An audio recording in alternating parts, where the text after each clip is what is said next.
tener acá este cubano que fue incluso, pues, dirigente antes de, señoras y señores, conmuévanse, un mendigo, después de haber dedicado su vida a la revolución.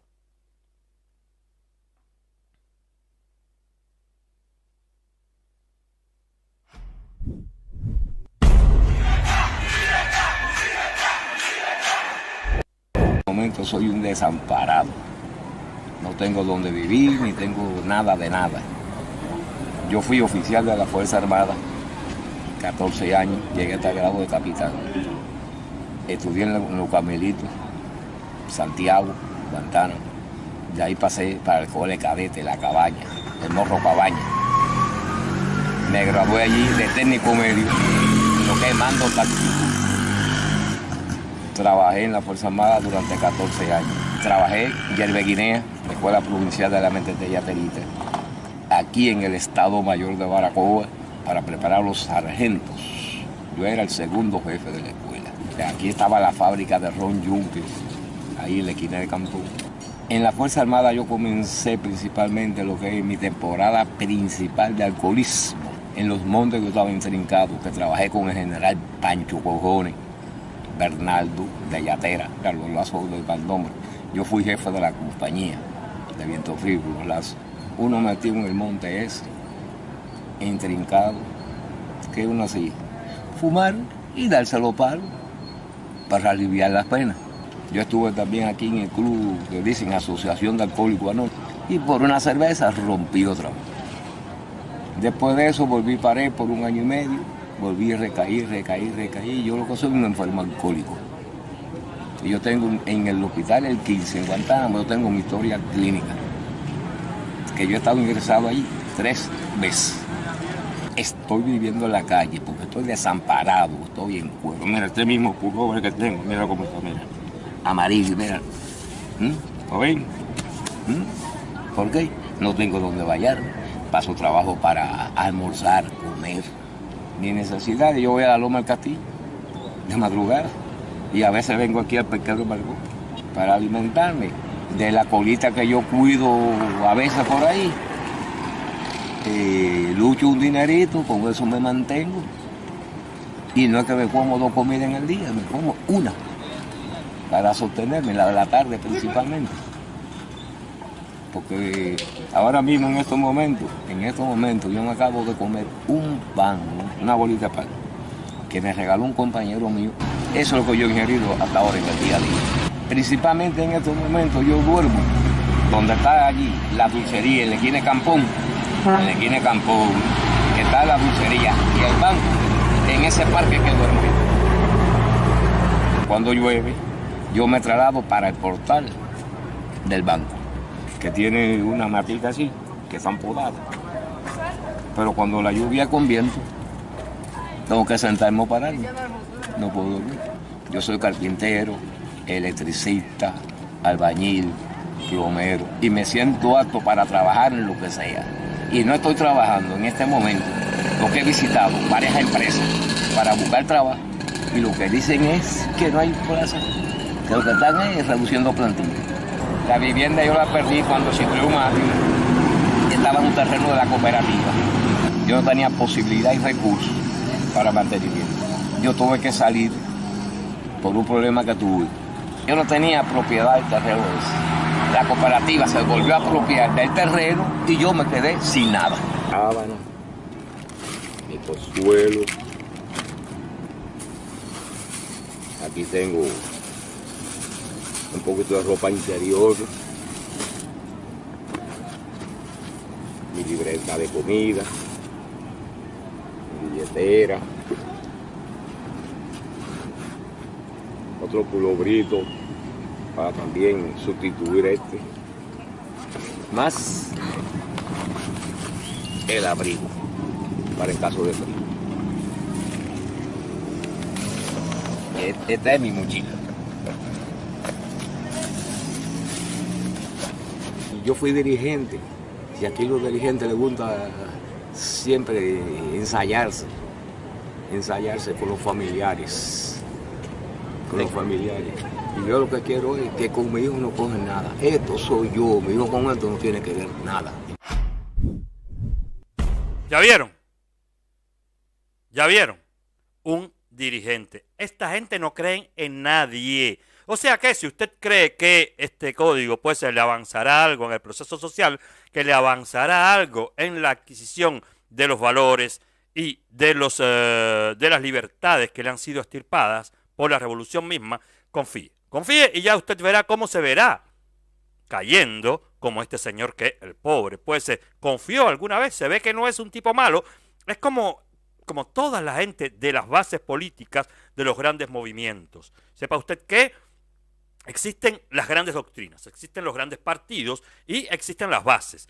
En lo alto de los partidos, en lo alto de la gestión de las doctrinas ideológicas políticas, existe pues la dirigencia, existen los estrategas, existen los ideólogos, existe toda esta gente que unida al líder trazan una estrategia que secretamente es muy diferente a los intereses y a los principios inclusive muchas veces que tienen los militantes de base. Es por eso que siempre, por ejemplo, en los movimientos comunistas, se dice, no, que vamos a situarnos. En los tiempos de Fidel, los militantes de base, cuando veían que se cometían errores, que se cometían abusos, que las cosas no funcionaban como debían funcionar y que ellos habían hecho pues bien su trabajo, siempre decían, no, que Fidel no sabe, no, que Raúl no sabe, no, en fin, simple y llanamente, usted no es Fidel, usted no es Raúl, usted no es ahora mismo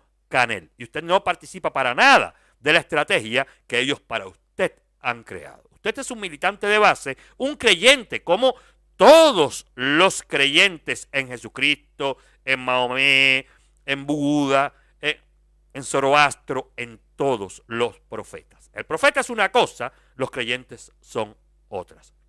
La ocurrencia, acá tenemos un falso profeta, el tercero de la línea dinástica de los Castro, aunque no tenga el mismo apellido, pero este profeta tiene la misma estrategia y tiene los mismos objetivos que Castro cuando llegó al poder el 1 de enero del 59, que era hacerse con este y no salir de ahí ni siquiera si le daban candela. Bueno, hay que ver hasta cuándo y hasta dónde pues es la magnitud de la candela, porque o una candela o un huracán pueden sacar a Canel del poder ahora mismo, tan inestable y tan débil es su poder y su revolución. Pero siempre pasará así con los militantes de base, siempre pasará así con los que de verdad creen. Este señor, muchos otros, mi madre, incluso la vuestra y muchas madres y muchos padres, fueron verdaderamente, no sé si comunistas, pero verdaderamente revolucionarios. Gente que verdaderamente vio en el proyecto una manera de llegar más lejos, de hacer mejor, de compartir más, de solidarizarse y de crear una sociedad con todos y para el bien de todos. Cosa que no pasó. Bueno, mire, acá está, alcohólico, de simbolismos y demás, nada. Usted se va a morir, señor, yo no se lo deseo, pero se va a morir con la misma pena con la cual vive desde que pues decidió tomarse su primer trago de alcohol. Ojalá que esto pues no sé, que sirva a este momento como un clic en su vida y que deje de tomar y que intente recoger la vida, pero es muy difícil en Cuba, recoger la vida decente, la vida sosegada, la vida que se piensa, la vida que se planifica, que se traza como estrategia, y trácese la vuestra propia, que no sea ya más para los años que le quedan al lado de la revolución o siguiéndola. Porque imagínense usted va a morir así, señor. Usted va a morir en las mismas condiciones que está hoy y no vendrá Díaz-Canel con su pullover Puma, pues ni siquiera a prestárselo o a dárselo o a cedérselo para que usted pueda, incluso antes de morirse, ponerse un buen pullover. Pero esto, figúrense ustedes, que pase esto en Cuba, no importa. Si en fin de cuentas, miren, el ranking mundial de la educación salió hace unos días, salió a mediados de este mes de septiembre y no vimos por ninguna parte las instituciones educacionales y académicas de la Gran Antilla. No vimos por ninguna parte las escuelas, los altos centros de estudio de la mayor de las Antillas. ¿Dónde está el gran proceso socialista? ¿Dónde está la gran educación cubana gratuita, abierta a todos? ¿Dónde está situada en las clasificaciones de lo que más vale y brilla del estudiantado mundial o de la enseñanza en el mundo? No está para nada, no puede estar, porque imagínense ustedes, un país que decida, por obra y gracia del gran santo comunista Fidel Castro, o Díaz-Canel, o Raúl Castro, el que sea, el que haya tomado la última de las grandes locas ideas del socialismo, de, a ver, matemática usted no necesita para ingresar a la universidad, tampoco necesita español, que es la lengua madre. Imagínense ustedes, o sea que es por eso que los cubanos no saben escribir, que en gramática están súper mal, y que de hablar ni hablemos. Son mudos, casi.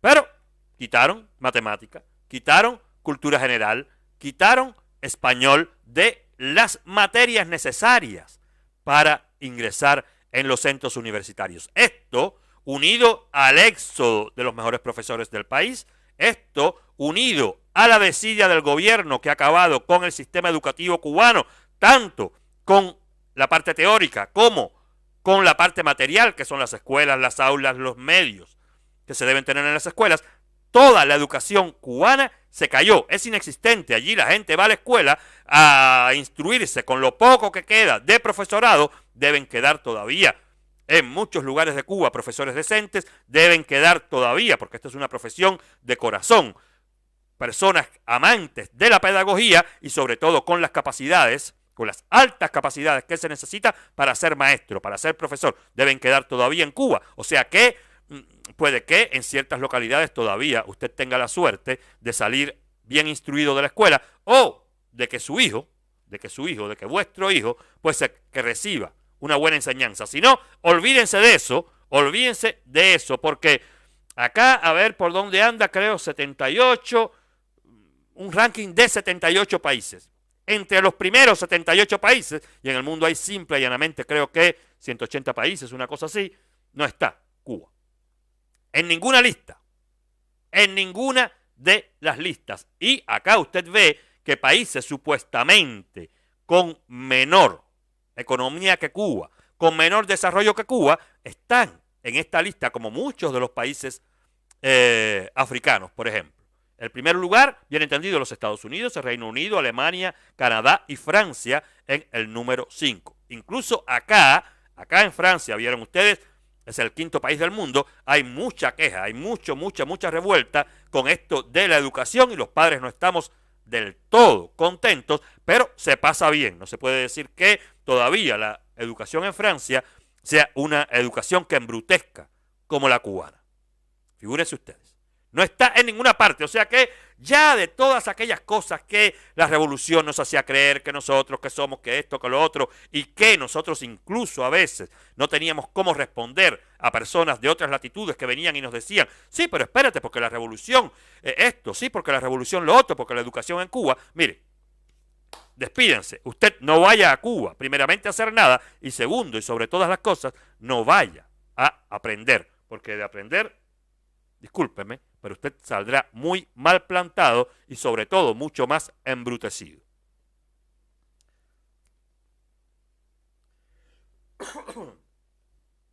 Cuba, el país de la represión. Para esto sí son buenos ellos. Para la escuela, no hace falta. ¿Quién dijo que un comunista necesita estar instruido? Miren a Díaz-Canel. Dice Díaz-Canel que es ingeniero, dice Díaz-Canel que es doctor, pero no pone una. Me imagino que Gil dirá lo mismo, que el otro dirá lo mismo, que todos ellos dicen lo mismo. Ellos son de todo menos lo que tienen que ser y saben de todo menos sobre lo que tienen que saber. Ahora, si usted les habla de hambrear, de reprimir, de contestar mal a su pueblo, ahí sí ellos son, pues ya usted sabe, los primeros. Los primeros. Nosotros somos los vasallos de los dictadores y ellos sí, ellos están, figúrense ustedes, la educación comunista llevada hasta hoy, pues lo único que dio como hombre nuevo, pues fue incluso todos estos cubanos que hoy se quejan porque no tienen nada. Y ustedes vieron que muchos, la gran mayoría, cuál es su grado de escolaridad. No es porque ellos hayan querido en muchas ocasiones, es simple y llanamente porque el gobierno no le ha dado los medios, no le ha puesto en las manos la tal educación gratuita o los valores de esa tal educación gratuita que han engrandecido a nuestra sociedad y que hoy, incluso a pesar de las penas del ciclón Ian, pues no importa. Cuba está tan cultivada que tendrán inteligencia y tendrán pues iniciativas y tendrán innovación para salirse de todo esto. Si fuera así, si fuera así. En fin, ¿por dónde ando? Miren, como les digo, ellos no se gastaron un centavo en alcantarillados, en vías públicas, en arreglar, en remozar las casas, incluso muchas de las que constituyen el tesoro patrimonial de nuestra isla. Muchas se han caído. En Cuba, prácticamente, francamente, cuando esta otra Cuba pues llegue, que la logremos, que ya los represores pues hayan pasado a la historia y a mejor vida, esperemos, tendremos que llevar a los mejores arqueólogos para ver qué es lo que había en muchos lugares donde Cuba resplandecía en otros tiempos, porque, a ver, entre ciclón y la revolución, Cuba se ha caído. Lo que hemos armado allí es un Robocop, mucho hombre que da golpe, mucha mujer que da golpe y muchos dirigentes que hablan mucha cativía, pero tanta, que llevan hasta el gran punto de decir que la limonada es la base de todo. Así que, allá vamos. Multa y más multa. Mira aquí, la policía de Cárdenas, estoy transmitiendo en vivo, la policía de Cárdenas me acaba de poner otra multa más de 3,000 pesos, porque dice que no se puede andar por la calle, como si yo no tuviera hijos, no tuviera familia, tengo que comprar comida, tengo que comprar una pila de cosas, y en vez de surtir los hospitales, mira, lo que están haciendo ellos, mira, poniendo multas de 3,000 pesos. Esto hace falta que llegue a donde tiene que llegar, a donde está Díaz Canel, a donde está todo el mundo. Yo no voy a pagar ninguna multa para que me vayan metiendo preso ya. No, bien, tengo que dar carnet, yo tengo dando mi carnet, no me puede poner multa a mí por eso. ¿Qué? ¿Cómo no mira cómo hay gente por la calle? ¿Cómo me va a poner a mí una multa de 3,000 pesos? Yo no voy a resolver. ¿Está loco o qué?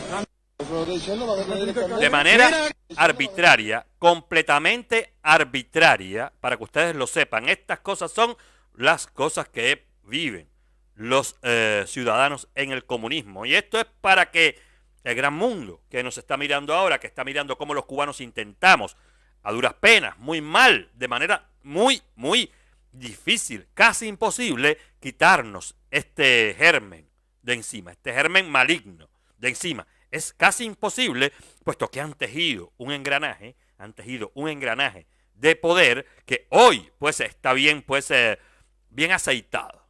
Y están por todas partes. Y, claro, reitero, para no enumerar más, no hay nada. Pero policías, leyes arbitrarias, comportamiento malsano, imposiciones y vota dictatorial, eso sí usted podrá encontrarlo en el comunismo donde quiera que esté. No tiene simple y llanamente que irse a Cuba. Cuba es el foco de los focos, el eje del mal, el centro. El cetro del eje del mal está guardado en Cuba, pero si usted se va a Nicaragua es igual, si usted se va a Venezuela es igual, y si seguimos hacia Asia, ya usted sabe que en China, en Corea del Norte, en Vietnam, y igual, si no se han declarado comunistas, en muchos países de África existen dictadurachas de este tipo, de este corte medio rojo, que también, o sea que no crean que la evolución en estos tiempos es pareja, lo fue más pareja en el Paleolítico.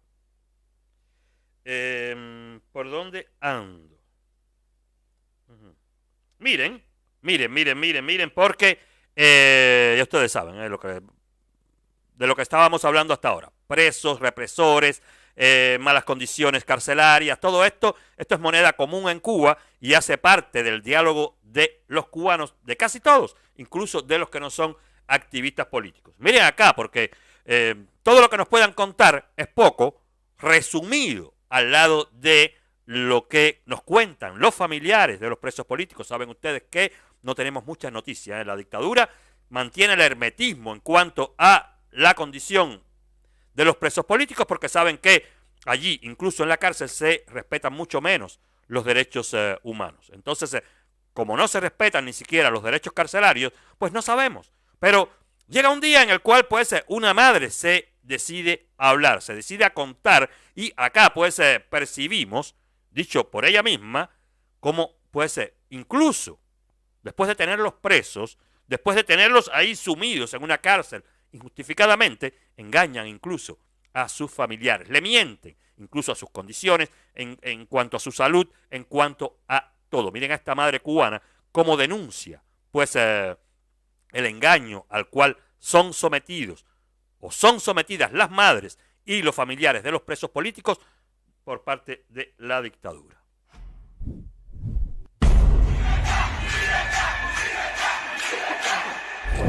Yo no entiendo, mi hijo lleva 3 años, pues, 3 años, no le han dado mínima, no le han dado nada. Yo he ido a las 1580, a 15K, y no me han dado respuesta de nada. Le dieron golpe porque no lo dejaron llamar por teléfono. Le echaron spray en la boca y lo metieron para una celda por 3 meses castigado. Y maltratándolo como lo maltratan. Y sacándolo esposado alante un público. ¿Qué pensarán la gente de las visitas? ¿Qué pensará el público eso? ¿Que es un matarife? ¿Que es un asesino? Él no es nada de eso. Él piensa de una manera distinta. Él es político, yo no le puedo quitar eso. Esa es su manera de expresar lo que él siente. Bueno, la prisión en Cuba, y más para los presos políticos, es dura. Dura en el sentido porque dentro de la prisión funciona un cuerpo represivo, y ese cuerpo represivo es utilizado por la seguridad del Estado para hacerle la vida al preso, y en este caso al preso político, aún más dura de lo que puede ser. 1, el preso común que trabaja para la policía. 2, los guardias de cárceles y prisiones mandados por el Departamento de la Seguridad del Estado.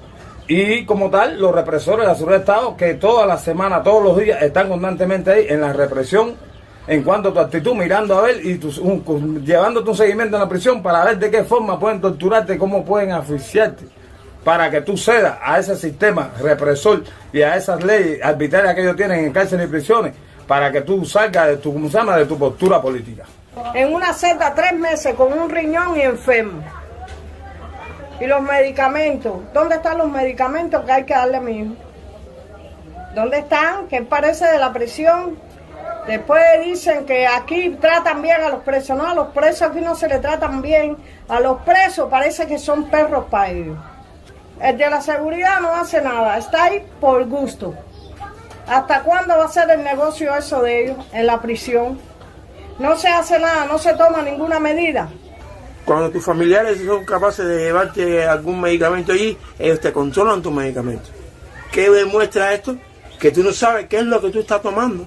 Porque dentro de tus medicamentos ellos mismos pueden administrarte a otro medicamento que no de momento, pero sí a largo plazo puede traerte consecuencias con tu salud.